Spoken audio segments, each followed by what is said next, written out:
The Rainbow Kite. Ruhan is a fun-loving boy. He loves to go out and play every day. He plays hide and seek, catch the ball, and cricket with his friends. Playing in the park is fun. He gets to meet all his friends. Ruhan also loves to fly kites. He has a rainbow kite. It is made of colorful paper. The kite has a long tail. It looks like an aeroplane. The tail sways when the kite flies. Ruhan loves his kite very much. Ruhan goes to the park with his father to fly the kite. It is a windy day. The kite sways with the wind. The kite gets stuck on a treetop. Ruhan tugs the string to free the kite. But the kite does not move. Ruhan is sad. Father sees that Ruhan is sad. Father thinks he can reach the kite using a ladder. He fetches a ladder and climbs up. He reaches for the kite. Suddenly, the string breaks and the kite flies away. Ruhan and his father watch the kite fly away. The kite flies over the trees, over the streets, and over the houses. Ruhan waves to the kite until he cannot see it anymore. I think the kite is happy in the sky, says Ruhan.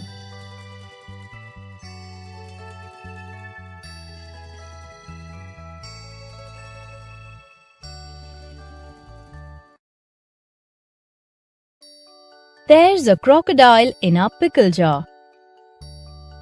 It is dinner time.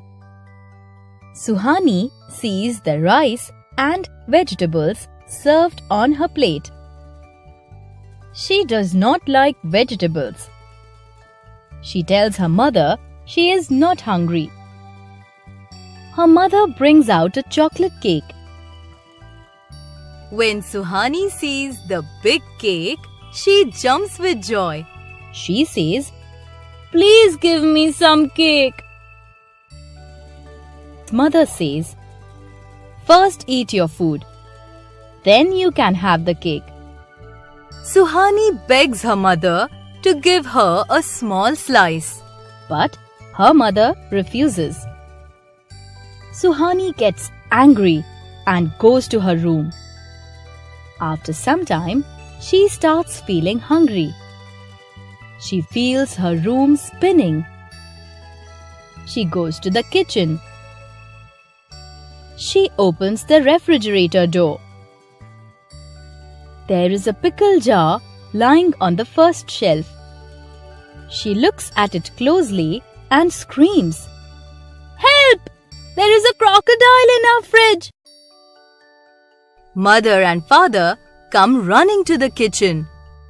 Father picks the jar from the fridge. He opens it and takes out a long green pickled cucumber.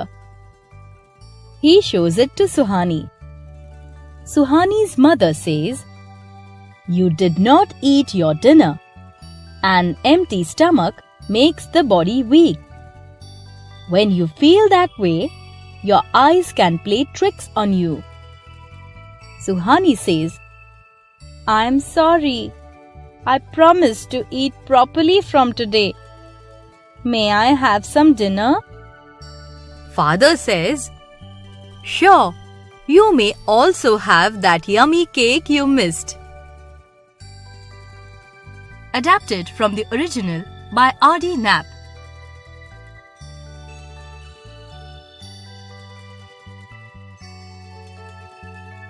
The Timid Train. Chuk-Buk is a newly built train. It is black, bright and shiny with red and white stripes. But Chuk-Buk is frightened of new places and things.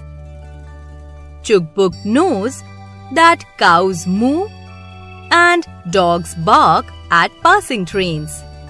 So, Chuk-Buk wishes to stay in the shed forever. But that's not possible. Finally, the day comes for Chuk-Buk's first journey. An older train tells Chuk-Buk to blow its horn when it feels frightened. Babu, the guard, waves the green flag. Mr. Ram, the engine driver, starts the engine. Slowly, Chuk-Buk moves out of the shed.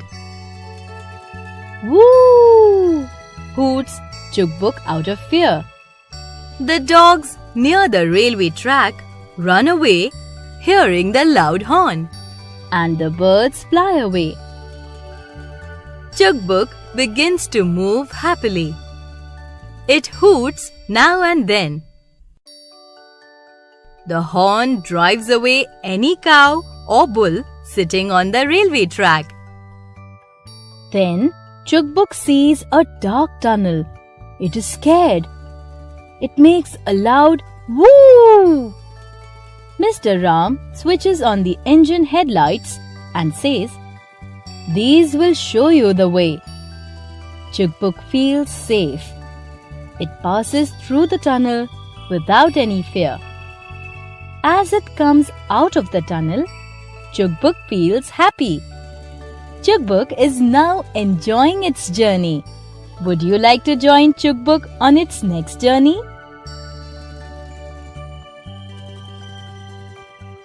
Adapted from the story The Timid Train, written by Bharti Jagannathan, Pratham Books.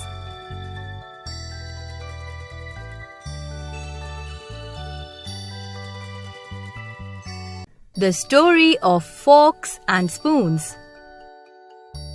Rahul, please help me set the table. Mummy calls out from the kitchen. Rahul has to set up the spoons, forks and knives on the table. But he always forgets what goes where. "Mummy, who made spoons, forks and knives?" asks Rahul. Mummy answers, Long time ago, man lived in the caves.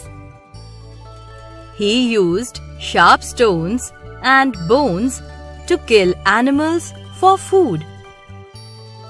Then he added wooden handles to them and used them as knives. Many years later, he made metal knives. "When were spoons made?" asks Rahul. Mummy answers, "Early man used to eat food with his hands. Later, he started using shells and hollow stones to pour and drink liquids. At times, he also used hollow bones of dead animals as scoops." Mummy continues. Man later added handles to these hollow stones and bones, and they began to look like the spoons we use now. He made metal spoons much later. "Do you know we have different spoons and knives for different purposes?" asks Mummy. "I know. I have seen a soup spoon and an ice cream spoon and a bread knife and a butter knife," says Rahul excitedly. "When did man start using forks?" he asks. "Forks came into use much later," says Mummy thoughtfully. Man made forks from sticks and bones. He used sharp sticks or bones with two long pointed parts as a fork. "I I wish I was born then. I would not need to remember which side to set the knife and which side to set the fork, says Rahul with a sigh. Mummy pats him on his back. I have made soup for you. Don't forget to place the soup spoon, or you will not be able to enjoy your soup, she says playfully.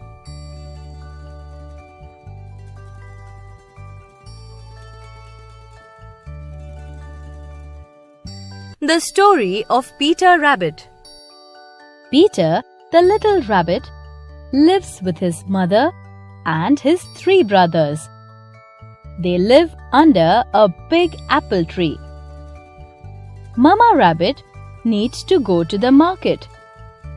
She asks Peter and his brothers to play close to home. Don't go near Mr. Roy's garden, warns Mama Rabbit.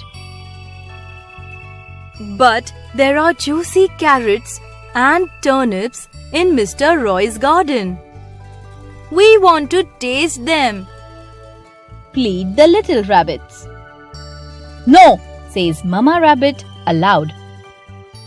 Peter Rabbit's brothers listen to their mother and play near their house. But Peter wants to taste the juicy vegetables. He runs to Mr. Roy's garden and slips under the wooden gate.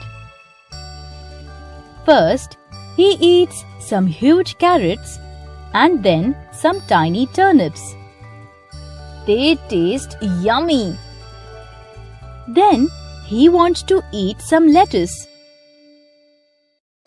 But when he reaches the lettuce patch, he spots Mr. Roy. Oops! Peter screams. Mr. Roy looks up and shouts, Stop, you thief! Peter is frightened. He runs here and there, but cannot find the way out. Peter runs as fast as he can. He loses one of his red shoes in the carrot patch. But he does not care. He runs to save his life. Peter passes the gooseberries. His new blue jacket gets caught in the gooseberry net. He tries to free himself. He sees Mr. Roy rushing with a stick. Just then, he manages to slip out of his blue jacket. He runs to the gate and slips under it. Then he runs to his home. He is happy to be back with his family. He decides to always listen to his mother. Abridged from The Tale of Peter Rabbit by Beatrix Potter.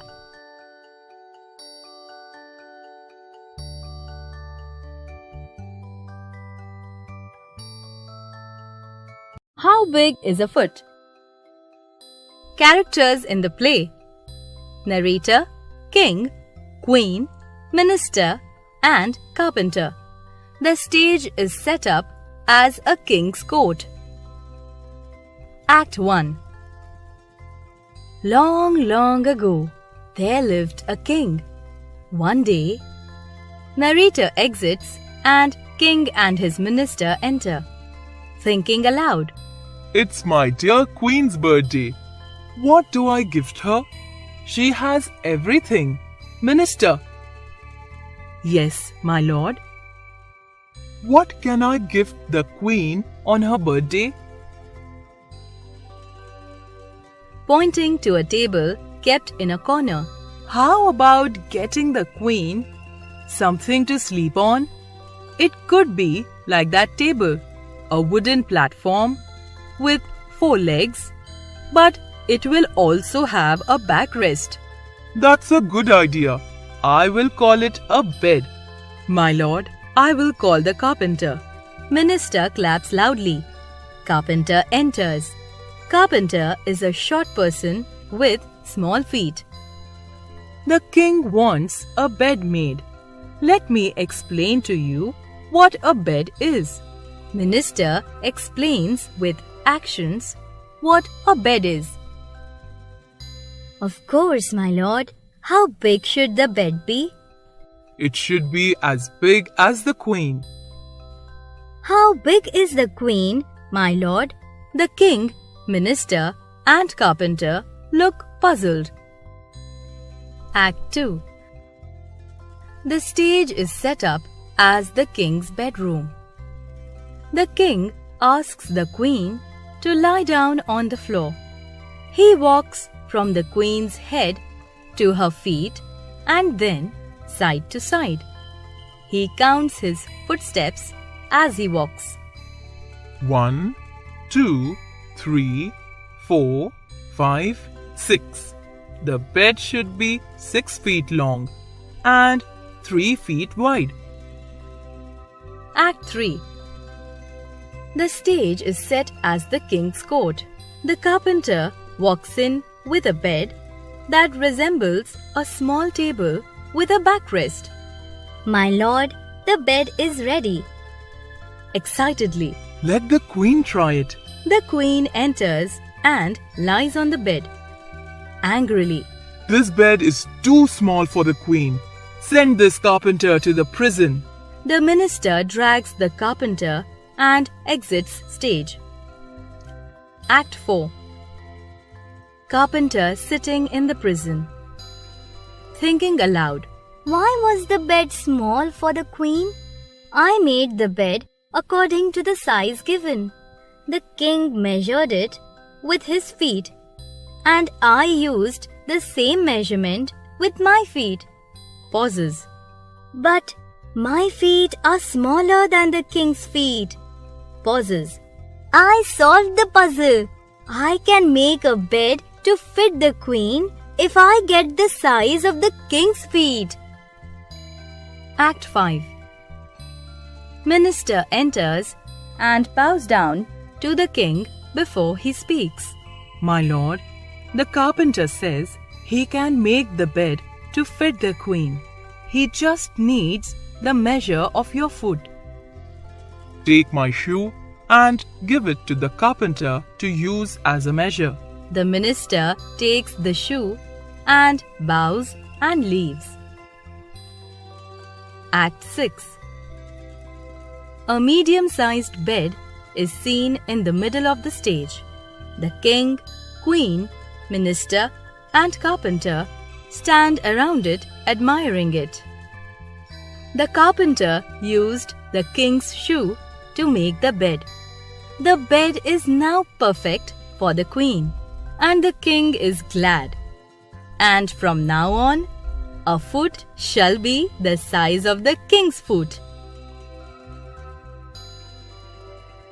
Adapted from the story How Big is a Foot by Rolf Miller.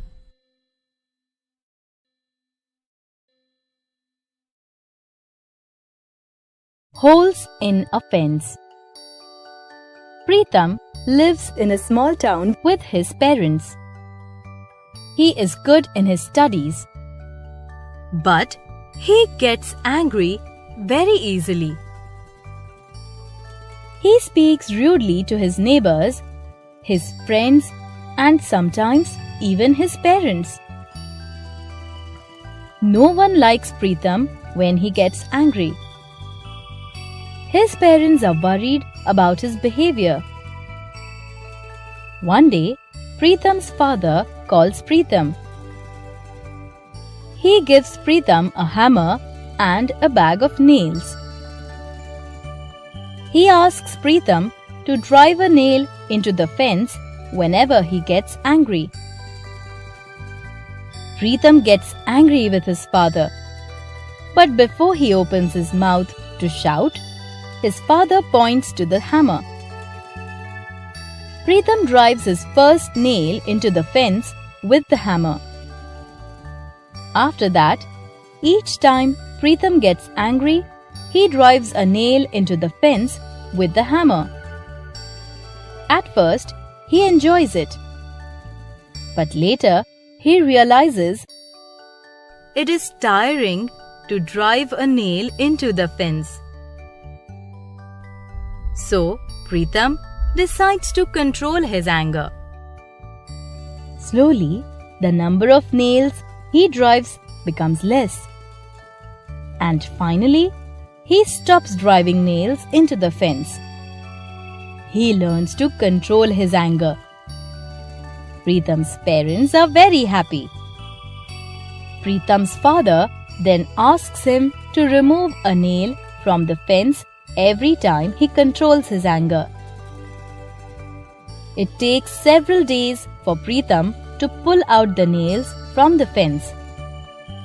After he takes out all nails, he shows the fence to his father. "What do you see there?" asks Pritam's father, pointing at the fence. "Holes in the fence," replies Pritam. "Will the fence ever look the same again?" asks father. "No, never. The fence will always have these holes in them," says Pritam. "Yes, my dear son. These nails are like the rude things you say when you get angry. Just like nails leave a hole in the fence, your rude words hurt people. So, you should learn to control your anger. And always speak kindly and politely to everyone," explains father.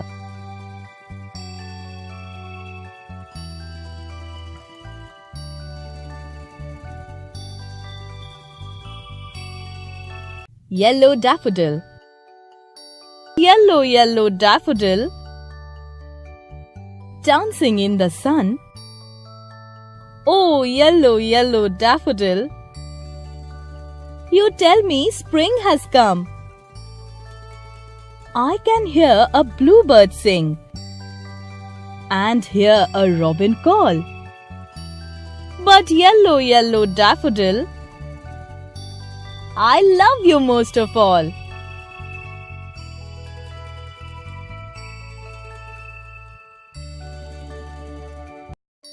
Come, fly a kite. Come, fly a kite and watch it sail across the sky, waving its tail. Kite, kite, kite, kite, soaring high, reaching, reaching to the sky. First you're high, then you're low. Swooping, swirling, round you go. Kite, kite, fine and free, dancing, dancing, just for me. John Warren.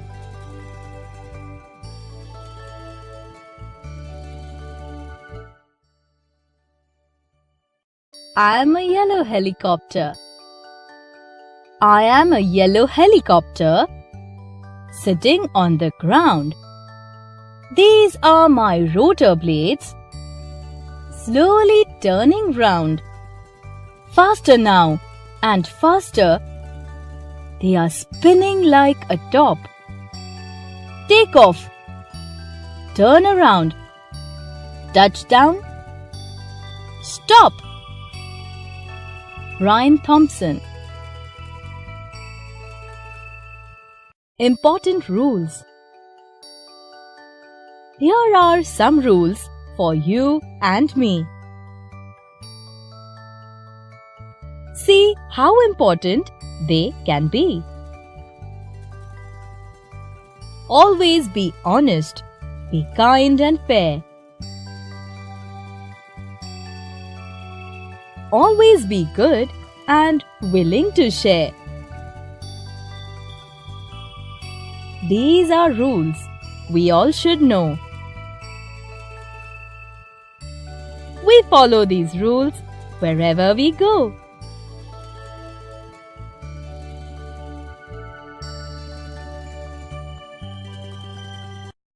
Smile. A smile is quite a funny thing. It wrinkles up your face, and when it's gone, you will never find its secret hiding place. But far more wonderful it is to see what smiles can do.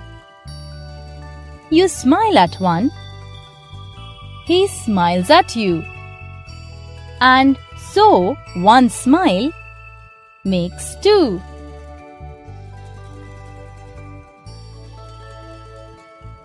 Ginger ran away. Hello children, meet Ginger, Maya's cat. He lives in Maya's house. Ginger did not get dinner last night. It is morning. Maya goes to school. Mommy goes to office. They forget to give Ginger breakfast also.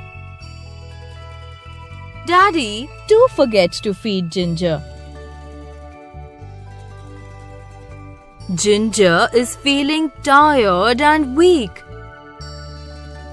Maya comes back from school. Mommy is already back from work. She has still not given any food to Ginger. Maya takes Ginger to the garden to play. Ginger does not want to play. He wants to eat food. Ginger sees a mouse. He wants to eat the mouse. The mouse runs out of the garden gate. Ginger too runs out of the gate. Ginger does not come back. Gulgul's 3 drawings. Hello friends, my name is Gulgul. I am 6 years old. I like to draw. These are my drawings. This is my summer season drawing. I have drawn a bright sun. I have also drawn a white ice cream van. I love ice cream. Monsoon is the rainy season. Everything is wet in monsoon. This is my monsoon drawing. I have drawn children wearing colorful raincoats. I have also drawn a rainbow.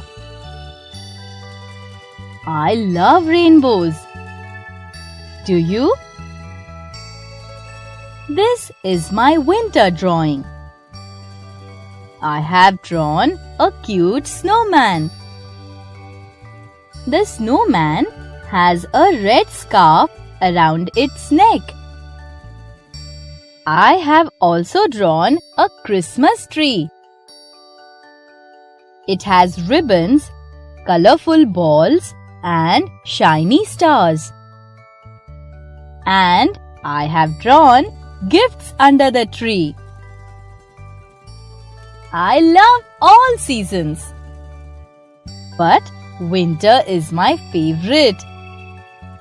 Which season do you like?